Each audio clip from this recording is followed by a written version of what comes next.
12 gadis cantik menyukai bunga.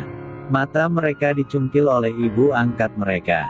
Karena sejak 12 saudara perempuan melarikan diri dari kerajaan raksasa, sang ratu semakin panas. Ketika ratu menemukan 12 saudara perempuan, kemudian dia melihat mereka tidur nyenyak.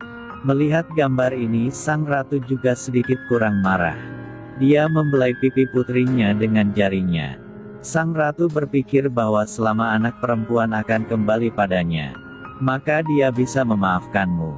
Tapi ketika datang ke kamar adik bungsu, baru kemudian dia mengetahui bahwa adik bungsunya sedang tidur di sebelah cinta pertamanya. Itu raja. Ratu menjadi sangat marah. Dia bersumpah untuk membuat pengkhianat ini membayar harga yang mahal. Ratu menggunakan sihir untuk membuat semua orang di istana tertidur. Permaisuri yang cacat beruntung melarikan diri. Tetapi ketika dia melihat semua orang menderita seperti ini, dia sangat khawatir. Dia berlari mencari seseorang yang bisa membantu raja bangun. Sang ratu telah berubah menjadi gadis petani. Dia mengaku bisa menyelamatkan raja untuk memasuki istana. Setelah ratu menghembuskan nafas pada raja, semua orang di istana segera bangun. Ketika raja melihat ratu, dia langsung membeku. Raja merasa bahwa wanita ini sangat akrab, tapi tidak ingat siapa itu. 12 saudara perempuan juga bangun pada saat yang sama. Mereka dengan cepat berlari untuk melihat situasi raja. Pada saat ini mereka melihat ibu angkat mengawasi raja. 12 saudara perempuan sangat bingung. Sang ratu segera membaca mantra. Raja diberkati sehingga dia jatuh cinta padanya. Raja sepenuhnya dikendalikan.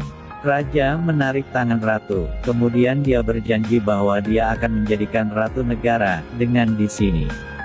Para saudara merasa sangat takut, adik bungsu masih kecewa dan berbalik untuk pergi. Melihat sang raja memandangi adik bungsunya, sang ratu segera meletakkan tangannya di atasnya.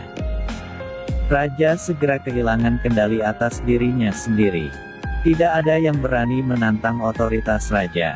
Bahkan jika itu yang raja cintai, itu tidak bisa dilakukan. Raja marah dan memerintahkan pengawalnya mengunci 12 gadis di dalam gua untuk menghukum ketidaksenangan mereka. Pada akhirnya, 12 saudara perempuan jatuh dari surga ke neraka. Saudara perempuan kedua, saudara perempuan ketiga, saudara perempuan keempat sangat marah. Mereka hanya menyukai adik bungsu yang membuat marah raja. Itu sebabnya mereka sampai pada tujuan ini. Para saudara segera berbalik satu sama lain. Di sisi lain ratu hidup bahagia dengan raja. Beberapa bulan kemudian, sang ratu berbohong bahwa dia hamil.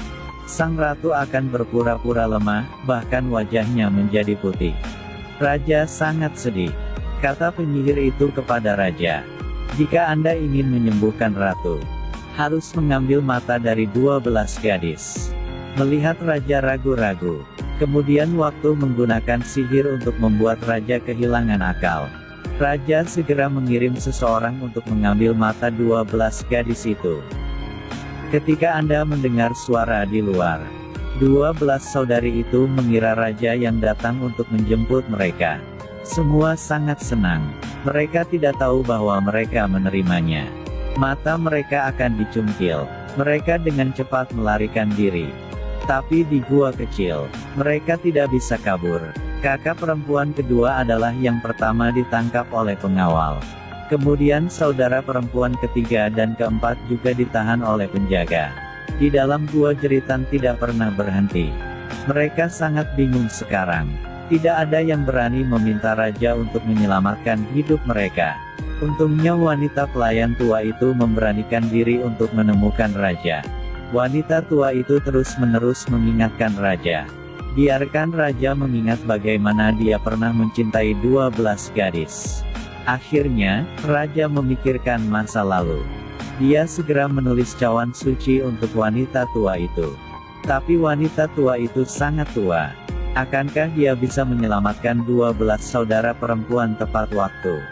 12 saudari yang cantik matanya dicungkil oleh para penjaga. Hanya karena mereka jatuh cinta dengan cinta pertama ibu angkatnya.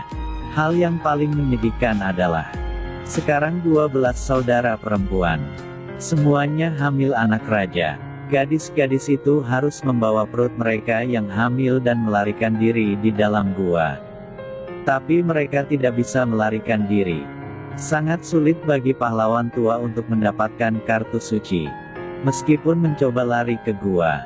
Tetapi pada akhirnya, wanita tua itu terlambat. Ketika wanita tua itu tiba, hanya adik perempuan termuda yang kehilangan satu matanya. 23 mata telah dimasukkan ke dalam toples anggur. Di dalam gua berteriak menangis tanpa henti. Kehidupan yang indah sebelumnya tidak ada lagi. Raja melihat 23 mata di dalam vas dan mengambil tangan ratu. Raja hanya peduli dengan kesehatannya. Leluhur yang melihat gambar ini juga ketakutan. Dia merasa sangat menyesal telah memperlakukan mereka dengan tidak baik. Di dalam gua tidak ada makanan atau minuman. Untung ada aliran air kecil. Itu sebabnya saudara perempuan mereka terkadang mengambil ikan dan udang. Adik bungsu adalah satu-satunya yang bisa melihat. Harus menjadi orang yang bertanggung jawab merawat saudara perempuan. Pelayan tua itu akan menggunakan uangnya sendiri untuk membeli makanan untuk para gadis. Saudara perempuan kedua, saudara perempuan keempat, setiap kali dia lapar, mereka semua menyalahkan wanita tua itu karena terlambat, karena nutrisinya kurang. Jadi para saudara hidup sangat menyedihkan. Kakak perempuan tertua adalah yang pertama melahirkan. Setelah itu, saudara juga secara bertahap datang untuk melahirkan. Setelah anak pertama lahir, seluruh gua jatuh sakit. Satu saudara perempuan melahirkan, tapi tidak ada anak yang masih hidup. Dalam situasi tanpa harapan itu, para adiknya semua menyalahkan adik bungsu. Saudara perempuan kedua, saudara perempuan ketiga, saudara perempuan keempat juga mengutuk adik perempuan bungsu. Hanya karena pada saat itu, dia membuat marah raja. Mereka mengutuk anak saudara bungsu yang juga tidak akan hidup. Para saudara sangat membenci satu sama lain. Semuanya diatur oleh para dewa. Karena tahun itu, ayah mereka berkata dia akan mencungkil mata elf. Peri mendengar pepatah ini, langsung terpikir untuk balas dendam. Jadi gadis-gadis itu mencungkil matanya. Beberapa hari kemudian, adik bungsu telah mencapai hari ulang tahunnya. Karena takut para saudara membenci anak-anaknya, jadi adik bungsu bersembunyi di sudut terdalam gua. Setelah mengalami rasa sakit yang luar biasa, dia melahirkan bayi laki-laki. Mungkin anak itu tahu identitasnya sendiri. Jadi dia tidak menangis. Alhamdulillah bayinya sehat banget. Pada saat ini, saudari kedua memeluk perutnya dan berteriak, tapi tidak melihat jawaban adik bungsu. Para saudara semua memperhatikan ada yang salah, mereka mengerti bahwa adik bungsu telah melahirkan. Mereka pergi ke arah suara untuk menemukan adik bungsu. Mendengar adik bungsu mengatakan anaknya sudah mati. Kemudian saudara perempuan kedua, saudara perempuan ketiga dan saudara perempuan keempat segera merasakan kenyamanan. Hanya kakak perempuan tertua yang tahu bahwa bayinya masih hidup. Tapi untungnya dia membantu adik bungsu menyembunyikan sisanya. Mereka melihat anak yang penurut di dalam hati mereka sangat bahagia. Mereka berdua berharap bocah itu bisa membawa keberuntungan bagi semua orang. Tidak lama kemudian tanggal jatuh tempo ratu datang, karena dia tidak dapat menemukan anak. Jadi ratu mengirim seseorang ke saudara perempuan untuk mengambil anak kembali. Tetapi mereka menemukan bahwa anak-anak mereka semua mati. Melihat ratu gagal mencapai tujuannya, 12 saudara perempuan itu langsung tertawa. Mereka tidak hanya menertawakan ratu, tapi juga menertawakan kehidupan tragis mereka. Tidak dapat menemukan anak-anak. Jadi ratu hanya bisa meramal mantra. Biarkan raja melupakan kehamilan.